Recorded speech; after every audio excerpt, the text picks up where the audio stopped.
د ورو سوال کړی دی او دا هم ډېر فایدهمند سوال وي. زه یو کمپنۍ کې کار کوم او کمپنۍ کې زما کار دا دی چې زه به نظر ساتم په نوکرانو باندې که څوک څه زیاتې کوي، غلطي کوي، دوکه کوي، کار صحیح نه کوي، نو زه به دا خبر مشرانو ته رسوم. دی وایي چې زه زړه مې مطمئن نه دی، دا کار به زما لپاره روی او که نه به دا د رور او د رور په نرمدلۍ دلالت کوي او په حیا او په سړیتوب چې دا نن سبا په ډېرو لږو خلکو کې دي. دې کې هېڅ حرج نشته چې یو سړی داسې مزدوري کوي لکه دی چې ذکر کوي. په بای کې شرطونه دي، هغې کې څه دي؟ شرطونه دي. تا ته موږ دا نه وایو چې زه بس کوه چې څه کې کوه، نه، راشي صبر وکړه، کوه یو څو خبرې یادې کړه. یو جاسوسي ونه او تجسس د هغه څه کول چې خلک یې پټوي دا ناروا. ګوره یو سړی چې ګناه په پټه کوي که نه ګناه، نو ته به ده نه پټده نه الا یو بعض جاسوسیانې جایز دي. لکه اوس یو سړی معاشرې ته نقصان رسي، ملک ته نقصان رسي، مسلمانانو ته نقصان رسي، حکومت د ده جاسوسي کوي چې دی راګیر کړي، د ده دا کار بند شي چې دا فساد ختم شي. زه د هغې خبره نه عامه کمپنۍ کې ته کار جاسوسي به نه کوي، ځکه چې قرآن کې الله رب العزت دې نه منع کړې ده، رسول صلی الله علیه وسلم په حدیث کې منع کړې ده، ولا تجسسوا ولا تحسسوا. رسول صلی الله علیه وسلم او رسول صلی الله علیه وسلم وایي ګوره څوک چې د مسلمان نه پرده اوچتوي که نه، رسول صلی الله علیه وسلم وایي دې ته غوږ کښېږدي. رب العالمین د ده نه پرده اوچته کړي، یفضحه ولو فی جوف رحله. رسول صلی الله علیه وسلم وایي الله رب العزت د ده نه د ده د کور په منځ کې د بچو په مخ کې پرده وچ مو اوچتوو د مسلمانانو نه، مشر مو مسلمان. او دا هم پښتنو کې بعضو کې شتي دا بیماري، او د پلاني ښځه دي څه، د هغه خور دي څه، هغه دي پرېږده مړه مسلمان. که چا کې دي څه ولیدو نو هغه چا ته ووایه چې څوک اصلاح کولی شي هم په راز په داسې طریقې سره چې دا یو راز یعنې ته اعلان کړي. نو که چېرته دی داسې کوي چې جاسوسي کوي نو بیا دا کار څه دی؟ ناروا دی. لکه داسې د ده خبرې ریکارډ یا د ده خاص چې کوم سامان دی اغراض دي په هغې پسې ګرځي، کله ورته یو ځای کې پټ نه ځي، کله بل ځای کې بهر کوم چې د کار نه علاوه دا جاسوسي ده، دا حرام. خو که چېرته یو کار واضحه کولا وي، لکه یو سړی راشي ډیوټۍ له او بیا ویده دا پټ دی که ښکاره او ستا ذمهواري هم د دې کاره کول.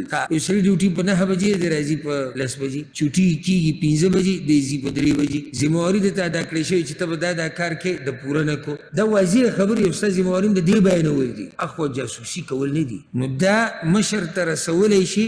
وګوره یو خبره ته وکړم وروسته د نصیحت نه، ګوره د الله د بندګانو سره بالکل سختي مه کوئ. الله رب العزت په دې خپلو بندګانو ګوره ډېر مین دی، ګزاره کوه. او زه به ته یو حدیث ذکر کړم، که زړه کې دي ایماني که نه وبهېرېږي. صحیح مسلم کې حدیث ته رسول صلی الله علیه وسلم اللهم من ولی من امر امتی شیئا، یا الله زما په امت کې چې چاته هم زما د امت څه مشرتیا میلاو شوه، یعنی چې چاته هم څه مشرتیا زما د امت د امتیانو میلاو شوه، فشق علیهم او هغه پرې سختي جوړه کړه، فشقق علی یا الله ته ورسره سختي جوړه کړه، او فرفق بهم او یې اسانتیا وکړه نو یا الله ته ورسره اسانتیا وکړه. بلکل د الله د بندګان د مرۍ نه مه نیسه، او ته وخوځېدې ښه، او دا خو ته منټ یو منټ او بس په اول پیر سره او ډز او شکایت او چې بس سړي دا رزق په دې سره د رزق روان دی.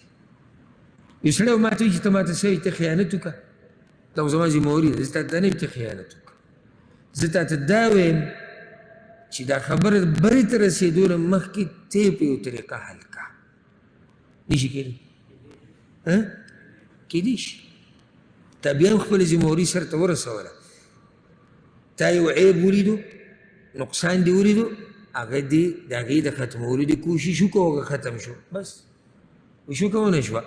خو که نه کېږي بیا ته خبر بر ورسوه، دا ستا ذمهواري ده. او که ته خبر بیا نه رسوي بیا ته خیانت کوې، بیا به د الله تپوس کوې. خو نه، د الله د بندګانو سره اول ګزاره کوه، اول ورته نصیحت کوه، د هغې نه بعد خفه کېږو به نو. یو خبره به زه حقیقت ذکر کړم، بعضو خلکو ته هله سکون میلاویږي چې څو پورې چاته نقصان نه یې رسولی. یعنې مثال که ته یو ځای کې کار کوې که نه او زه رالم نو بیا به د ده کوشش غټ دی چې اوس دا کوم سړی چې دلته دی چې دی زه په څه طریقه دېسې نه لرې کړم، ده نه به چا تپوس نه یې کړی دا کار دلته څنګه ګوره موږ ډېر په ښه طریقه کوو، موږ یې داسې کوو، موږ یې د دوی نه ښه کوو. تا ته چا ویلی چې ته پکې دا ټکی ووایې چې موږ یې د دوی نه ښه کوو؟ سپک ټکی دی. رزق تقسیم دی د الله له طرف نه، خوی درون ساته، د دیندار مسلمان خوی هغه داسې چې دی موړي دی حیا کوي د الله نه او د مخلوق نه. دا ما یو واقعه ابلوس د ملګرو تم ذکر کوله، ما ټویټر باندې لیدلې وه، یو عربي ورکړې وه. هغه وایي چې د 30 رمضان باندې ما ته کوم ځای کې چې زه کار کوم په ډېر غټ ځای کې و، هغو د طرف نه اډر راغی چې را پلانې د کار نه لرې کړه 30 په به چوټیانې کېږي. نو ما دا سوچ وکړو چې اوس یې نشم لرې کولی، لرې کومه خو اوس نه، ځکه چې اوس اختر روان دی، د واړه به هم خفه شي، دی به هم خفه شي، اوس هم چوټیانې کېږي. کله چوټیانې ختمې شي بیا به زه درته ووایم. دې ته سړیتوب وایي، دې ته حیا وایي، دې ته اوچت خوی وایي، دې ته د خلکو د رزق د خیال ساتل وایي. بیا چې کله وي زه د اختر نه بعد رالم چوټیانې ختمې شوې، ما وایي چې را کس هغه فایل راوړئ ما چې اوس ورسره خبره وکړو. فایل چې ما راوغوښتو ما کس معلومات وکړو چې خو نه یې راغلی، بیا مې ټلیفون وکړو، ټلیفون یې زوی اوچت کړو، ویل چې بابا دې څه شوی، چې بابا خو په 2 اختر مړلی. ګوره د ده دې سړیتوب ته که ده دا سړی د کار نه ویستی دی ګناهګارېدو خو نه که نه، ګناهګارېدو ده ته خو امر راغلی چې دا سړی لرې کړه، خو د ده دې سړیتوب ته وګوره. یعنې هغه سړی پکې د دنیا نه لاړ، خو د هغه بچي د دې نه خبر نه شو چې زموږ پلار د کار نه ویستی شي، او نه هغه خبر شو د دې قصې نه چې زه د کار، یعنې هغه لا خوشحاله ژوند تېرو چې بیا به زه کار له ځم، وایي که مړ شم. او خاص هم د دنیا نه تو هغه د دنیا نه روانه. بعضو ځایونو کې سړی له ګزاره کوي، ځکه چې موږ هم الله ته مخامخ کېدو وله یو د ګناهونو ګوډي یو ګوډي، ډېرې غلطیانې موږ کړي دي او کوو یې لږیا یو. ګزاره کوو چې تا سره ګزاره وکړي، سختي مه کوو ګنې تا سره به سختي وکړي. او دا حدیث خو ورته یاد شو که نه چې چا سختي وکړه نو یا الله سختي ورسره وکړه. دا چا ته دعا کړې رسول الله صلی الله، او یا الله چې چا نرمي وکړه نرمي ورسره وکړه، خلکو سره نرمیانې کوه. ته هېڅ خبر نه یې. ګوره کله نه کله ما او تا ته خو داسې ښکاري که نه چې دا سړی 1000 روپۍ تنخواه ده، ما او تا ته هېڅ نه دی. 1000 روپۍ تنخواه کېدای شي ما او تا ته هېڅ هم نه ښکاري، 500 روپۍ تنخواه کېدای شي ما او تا ته هېڅ هم نه ښکاري، کېدای شي ما او تا داسې په یو معمولي خبره باندې داسې نه لري کیسه ورله ختمه وکړو، خو ته دې نه خبر کېدای شي دقه 1000 روپو ته د الله نه بعد د ده ټوله کورمه، د ده مور پلار، د ده ښځه بچي ټول دې ته ناست دي، د ده ژوند په دې روان دی.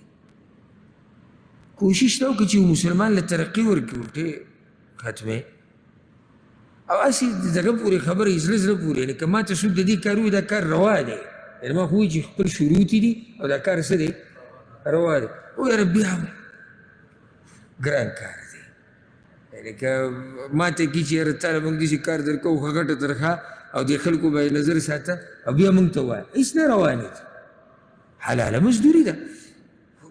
کېدای شي چې د بعضو خلکو زړه ونه مني، ځکه چې بیا هم زړه ته راځي مړه پرېږده غریب څه. خو دا درته ووایم ما ګوره دا نه دي ویلي چې ته خیانت کوه، صرف مې خبره دې پورې وکړه چې ته اول ده ته نصیحت وکړه او خوشحالېږه مه په ډېرو رپوټونو وړو باندې بره چې یاره نن خو ما ماشاءالله فایل ډک کړی او دا به زه رسوم. سختي نه ده پکار، دې سره الله رب العزت به هم ته بدي شي چې کله د هغه د بندګانو سره سختي کوي او د مخلوق به هم څه شي، مخلوق به هم بدي شي. انشاءالله باقي چې کوم سوالونه دي هغه به روان نشي استفریدو. الله رب العزت دې موږ پوه کړي په قرآن او په حدیث باندې. هذا والله اعلم وصلى الله وسلم على نبينا محمد.